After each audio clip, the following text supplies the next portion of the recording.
नमस्कार, आप देख रहे हैं आज तक और आपके साथ मैं हूं शशि शर्मा। मुंबई मेट्रो में आपका स्वागत है। आज सुप्रीम कोर्ट में शिवसेना बनाम शिवसेना यूबीटी मामले की सुनवाई हुई है और महाराष्ट्र में शिवसेना के बागी विधायकों को अयोग्य ठहराने के मामले पर अब अहम सुनवाई हुई है। लेकिन अब 4 अगस्त को मामले की निर्णायक सुनवाई होनी है, जिस पर सभी की नजरें टिकी हुई हैं कि आखिर असली शिवसेना कौन सी है।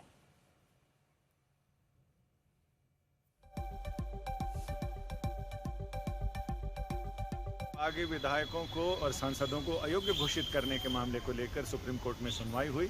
याचिकाकर्ताओं की तरफ से कपिल सिब्बल ने दलील दी और उन्होंने ये कहा कि हमने पहले भी कोर्ट में और निर्वाचन आयोग सब जगह हमने शिकायत की थी, लेकिन अगर सुप्रीम कोर्ट समय पर सुनवाई करता, समय पर निर्णय देता तो एकनाथ शिंदे की सरकार नहीं बनती। और सुप्रीम कोर्ट ने उस समय हमें कहा था कि हम देखते हैं, और हमने निर्वाचन आयोग से भी शिकायत की। निर्वाचन आयोग ने हमारे संविधान को अयोग्य बताया। इसके साथ ही कोर्ट ने कहा कि इस मामले में आगे सुनवाई होगी, लेकिन तब तक बाकी पक्षकार इसमें कंपाइलेशन करके अपनी दलीलों की सूची दे दें और अगले मंगलवार को इस मामले में सुनवाई होगी।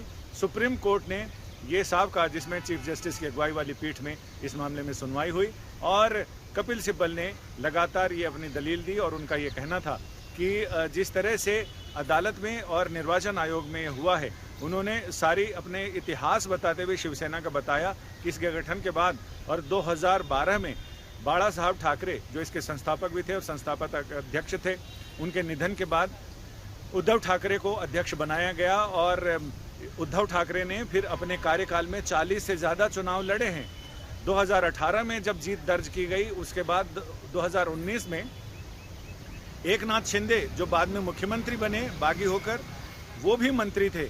अचानक जिस समय एमएलसी का चुनाव हुआ विधानमंडल में, विधान परिषद का, तो उस समय कुछ लोगों ने क्रॉस वोटिंग की थी और उस क्रॉस वोटिंग के बाद जब उसकी जांच की गई तो बाद में पता चला, जब इस मामले की परतें उघड़ना शुरू हुई तो पता चला एकनाथ शिंदे कई विधायकों के साथ दुरभिसंधि में लगे थे और षड्यंत्र रच रहे थे। अचानक ये सारे कई विधायक गायब हो गए और वो पता चला कि वो गुवाहाटी गए हैं। उनसे बात करने की कोशिश की गई उनके खिलाफ, जब उन्होंने बिगुल बजाया और उन्हें वहाँ पर हमारे शिवसेना के जो मुख्य सचेतक थे उनको हटा दिया, उन्होंने अपना सचेतक नियुक्त किया। तो इस पूरी शिकायत, पूरा इतिहास बताया गया और ये कहा गया कि किस तरह से इसमें अध्यक्ष को और मूल कार्यकारिणी को अंधेरे में रखकर ये काम किए गए हैं।